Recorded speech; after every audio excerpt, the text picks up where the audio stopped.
بسم اللہ الرحمن الرحیم الحمد للہ رب العالمین والصلاة والسلام علی رسولہ محمد وعلی آلہ وصحبہ اجمعین اما بعد۔ میرے دینی و اسلامی بھائیوں، اللہ رب العزت کے فضل و کرم سے ہم لوگوں کا یہ سلسلہ قرآن کریم کی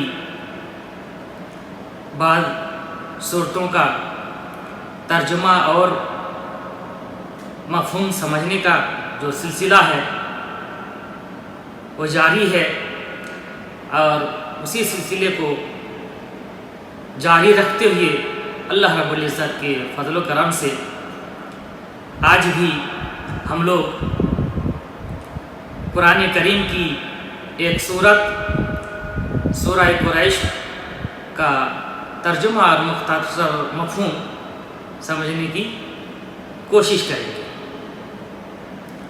اللہ رب العزت ہم لوگوں کو قرآن کریم کو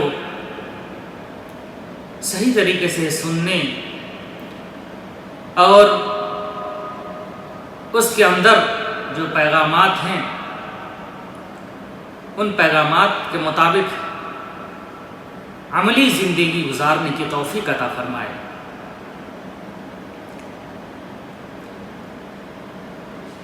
اعوذ باللہ من الشیطان الرجیم،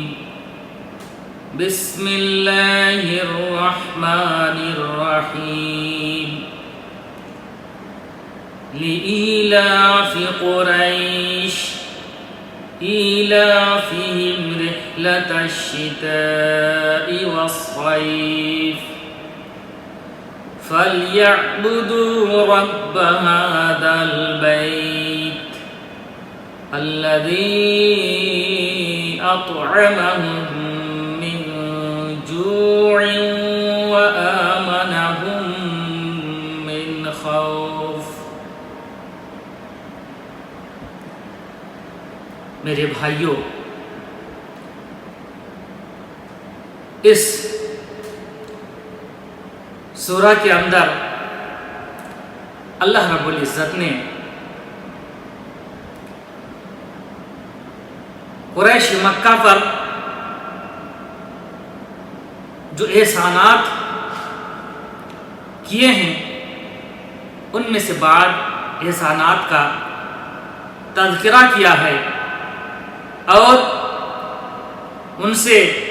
فرمایا ہے کہ ان احسانات کے شکر میں انہیں چاہیے کہ وہ لوگ اس خانہ کعبہ کے رب کی ہی عبادت کریں۔ میرے بھائیوں، اللہ رب العزت نے جو احسانات ان پر یعنی قریش مکہ پر کیا ہے، ان احسانات میں سے ایک احسان یہ ہے کہ اللہ رب العزت نے شہر مکہ کو حرمت والا، تقدس والا شہر بنایا، امن و شانتی والا شہر بنایا، ظلم و زیادتی سے پاک شہر بنایا، اور اسی امن و امان والے شہر میں قریش مکہ رہتے تھے اور امن و چین کی سانس لیتے تھے۔ حالانکہ اس زمانے میں شہر مکہ کے علاوہ دوسری جگہوں میں عرب کے اندر قتل و غارت گری، لوٹ مار عام تھی، ظلم و زیادتی پھیلی ہوئی تھی، معمولی سی معمولی بات پر جھگڑا ہو جاتا تھا اور یہ جھگڑا سالوں سال چلتے رہتا تھا، لیکن اللہ رب العزت نے اس شہر کو امن و امان والا شہر بنایا۔ قریش مکہ ان تمام مسائل سے محفوظ تھے۔ میرے بھائیوں، قریش مکہ پر اللہ رب العزت کا ایک بہت بڑا احسان یہ بھی تھا کہ اللہ رب العزت نے ان کو خانہ کعبہ کی خدمت گزاری عطا کی تھی، اور اسی خدمت گزاری کی بنیاد پر پورے عرب میں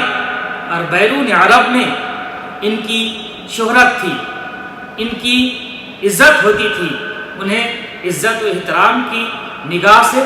دیکھا جاتا تھا۔ اور اسی کی وجہ سے جو قریش مکہ کا ایک معمول تھا اور ان کا جو ذریعہ معاش تھا وہ کیا تھا؟ تجارت تھی، اور اسی بنیاد پر، اسی شہرت کی بنیاد پر، اسی عزت و احترام کی بنیاد پر یہ لوگ جب خارج مکہ دوسرے ملکوں میں تجارت کے مقصد سے جاتے تھے اور ان کا تجارتی قافلہ ادھر سے مال لے کر کے آتا تھا، مثال کے طور پر یہ لوگ ٹھنڈی کے موسم میں یمن کے علاقے کا سفر کرتا تھا، ان کا قافلہ وہاں جاتا تھا، چونکہ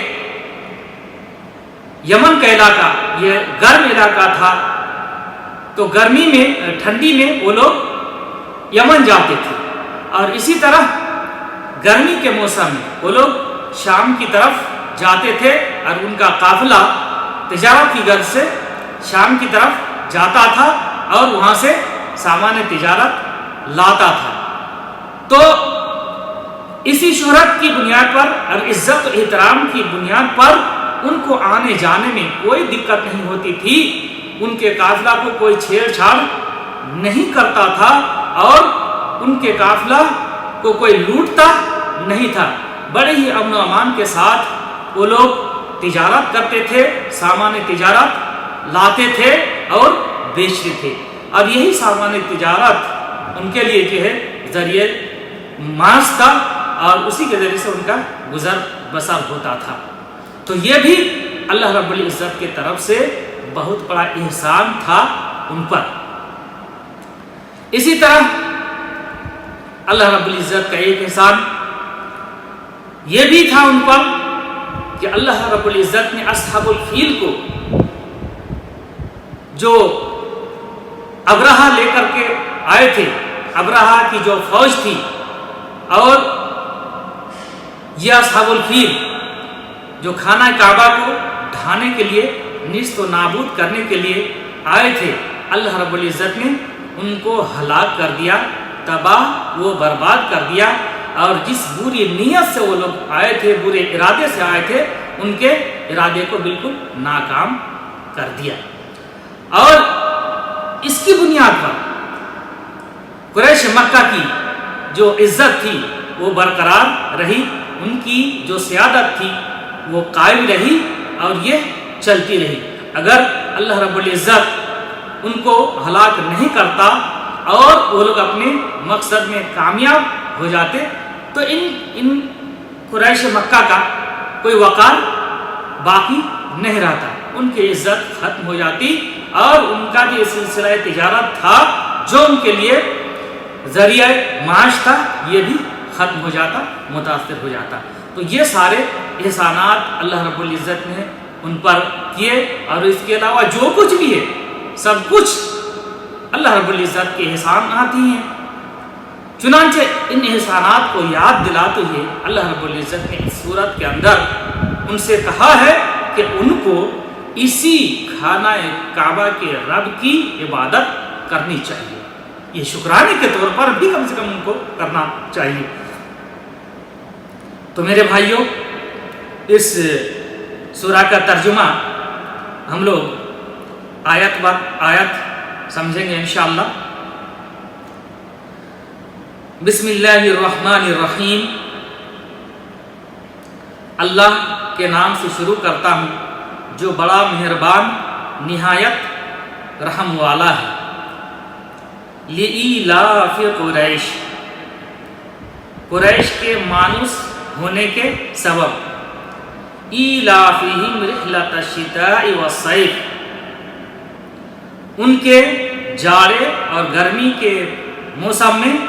سفر سے مانوس کرنے کے سبب، یعنی انہیں جاڑے اور گرمی کے موسم میں سفر سے مانوس کرنے کے سبب،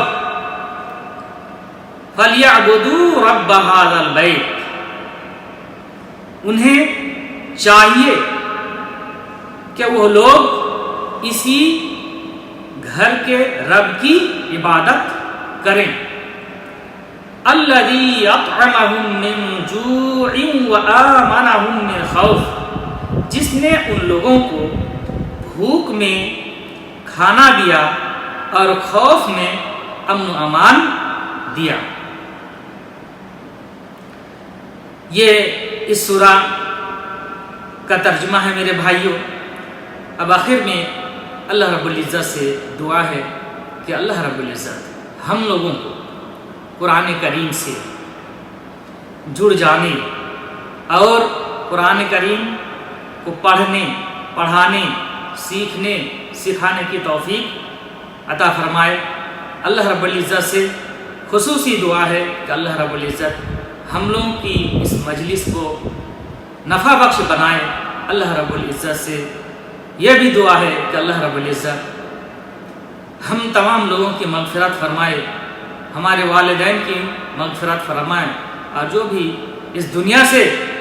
مومنین گزر گئے ہیں، ہم لوگوں کو پتہ نہیں اللہ رب العزت قبر میں ان کا کیا حال ہے، ان تمام لوگوں کی مغفرت فرما کر یا رب تو ان لوگوں کو اپنے فضل و کرم سے جنت الفردوس میں جگہ عطا فرما۔ یا رب جب تک اس دنیا میں ہم لوگوں کو زندہ رکھ، صحیح ایمان، صحیح عقیدے اور صحیح عمل کی توفیق بخش، اور جب بھی ہمارا اس دنیا میں خاتمہ فرما تو ہمارا خاتمہ بالخیر ہو۔ وصلی اللہ علی نبینا محمد وعلی آلہ وصحبہ اجمعین۔